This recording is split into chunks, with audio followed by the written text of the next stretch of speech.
విప్లవకారుణ్ణి. మీకు గుర్తుందో లేదో చిరంజీవి గారు చెప్పాడు ఒక సందర్భంలో, అసలు మా ఊడు అడవులకు వెళ్ళిపోతాడని భయపడ్డామండి, అంత విప్లవకారుడిగా బయలుదేరాడు, ఏదో చివరికి సినిమాల్లోకి వచ్చి అయ్యాడు అనేటువంటి పద్ధతుల్లో మాట్లాడారు.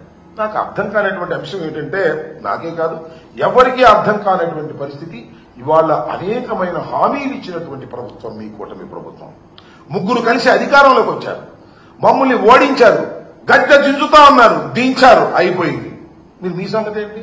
గద్దెకి మీరేం పగలదిస్తున్నారని అడుగుతా ఉన్నా, మీరేం చేస్తున్నారని అడుగుతా ఉన్నా. ఇవాళ జయకేతనం అని చెప్పి మీటింగ్ పెట్టి అందరినీ పిలిచి మీరు మాట్లాడింది ఏంటి, మీకు చెప్పింది ఏంటి?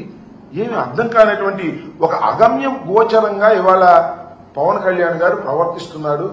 ఆయనకి అసలు ఒక సిద్ధాంతమే లేదు, షణ్ముఖ వ్యూహం అని చెప్పేసి ఒక వ్యూహం నుంచి మరొక వ్యూహం, ఆ రకంగా ఊసర వెలిలాగా మారిపోతున్నారు. సెటిల్ కానటువంటి పరిస్థితి ఇవాళ కనిపిస్తా ఉంది. వాలంటీర్లు మోసం చేశారు.